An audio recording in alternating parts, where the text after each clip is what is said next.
I built the game Lair's Dice in Minecraft. This is a really fun game about strategy and deduction, where you must read, bluff, and outwit your opponents to win. The game can be played with 2 or more players. Each player starts with 5 dice. Players can look at their own dice, but they will keep them hidden from other players. Then, the players will take turns guessing how many of a certain number exists among all the players' combined dice. To start, Player 1 can make a bet of 2 threes. This means that they believe there are at least 2 threes out of all the dice in the game. Then the next player must either bid a higher amount and optionally change the face value, or they can keep the amount the same and increase the face value.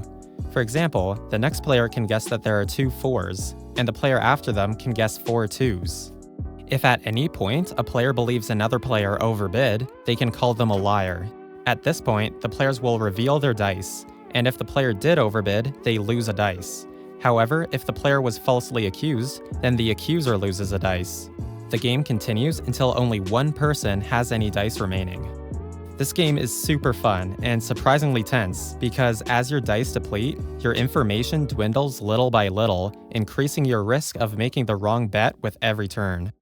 This project was actually my brother's idea, who found out a really easy way to simulate dice rolls in Minecraft by simply renaming blocks as the numbers 1 to 6 and activating a dropper to dispense a random 1. So while you can simulate this game with just a single dropper, I decided to design a table to automate a lot of the core functionality of the game.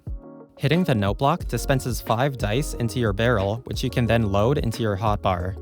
Once a round is done, you can place your dice in the hopper to the right to re-roll them. The dice will then reappear in the barrel with new values on them. If you lose a round, you can place one of your dice into the hopper on the left to bin it. So how are we achieving this using redstone? Beneath each player's barrel is a dropper containing all of the dice values. When the note block is pressed, it sends 5 pulses to the dropper, making it dispense 5 random items into the barrel. The bin simply redirects items back into the main dropper. The reroll circuit works like this. The items will enter this dropper, which will be detected by this comparator. This activates a redstone clock, which will repeatedly power both droppers until this dropper is empty, and the main dropper has dispensed the same number of items into the barrel. I should also mention that there is a simplified version of this build, which gets rid of some circuitry, but you have to manually press the button 5 times to get your dice at the start of the game. Before getting into the tutorial, if you're enjoying this video, please consider hitting the like button as it would really help this video out. With that, let's get into the tutorial. So here are the materials you will need to build the base version of this contraption. I am using player heads for the dice, and I will leave a link in the description for the site I used to get these player heads. But if you are in survival, you can use any item or block for these dice. Down here are the additional items you will need if you are going to build the full contraption. Once you've gathered your materials, you will want to dig out a 9x9 area that is 3 blocks deep. So these blocks right here just represent the floor level, and as you can see, we have dug down 1, 2, 3 blocks. Next, you'll want to go to the center of the hole you just created, and you're going to build up 1, 2, 3 blocks high, and then you're going to place a wool block on top. Off of this wool block, you're going to place note blocks on each side, and fill in the corners with red wool. Next, we are going to place some trapdoors on each side.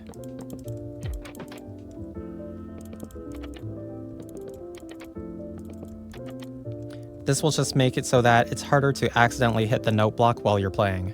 Now we're going to come down to the bottom here. You can remove these scaffolding blocks, and you're going to place an observer below each of these note blocks. So if you're building the simplified version, you can skip this next step.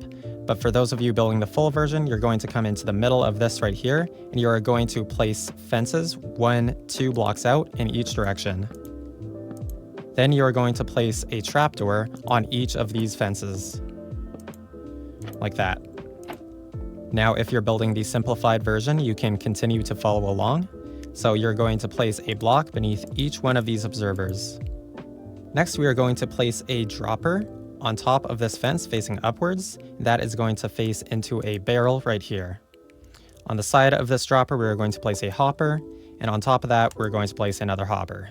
Next, we are going to place a dropper facing into this dropper with a hopper on top. Next, we're just going to repeat this for each of the 4 sides. So once you're done, it should look like this. For our next step, we are going to place a block here. We're going to take a comparator output from this dropper. This is going to face into a block. And right here, we're going to place some blocks, redstone dust here, and a redstone repeater facing into this dropper. On the other side of this block, we are going to place a repeater facing into a block, 2 blocks here, and redstone dust running into the side of this comparator. And now you're just going to repeat this pattern for each side of the table. And that is it for the redstone for the simplified version of the build. So if you are building the simplified version, you can go ahead and skip to the timestamp on the video screen here. But for those of you building the full version, what you want to do is you want to replace this block with an observer and make sure to put the repeater back on top. Take an observer output from this fence right here. Place a redstone lamp here, and this has to be a redstone lamp. It can't be like a note block or anything like that. Observer coming off of that, another redstone lamp, and an observer facing into this redstone dust. And you want to make sure that this block right here is a transparent block like that. Otherwise, this redstone dust would activate this lamp, which we don't want. And once again, we're just going to repeat this design for each of the 4 sides. So that is it for the redstone. And now all that is left to do is to fill the droppers with our dice. So go ahead and grab whichever item you're going to use for your dice, split it into 6 different columns, and then go ahead and just rename these with numbers from 1 to 6. Once your dice are all renumbered, you can go ahead and put 5 of each in each dropper. Optionally, if you want to add a bit of spice to your game, you can add a wildcard to each of your droppers. And that is just about it, so now you can go ahead and fill in your floor. Oh yeah, also you might want to scatter some light sources throughout, just to make sure that no mobs spawn. And with that, your build is complete. You can go ahead and test. If you hit this, you should receive 5 dice. If you place a dice in the bin, nothing should happen.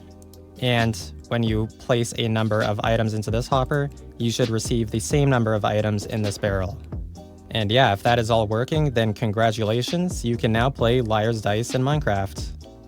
Thank you so much for watching this video, I hope you enjoyed, and I'll see you all next time. Bye!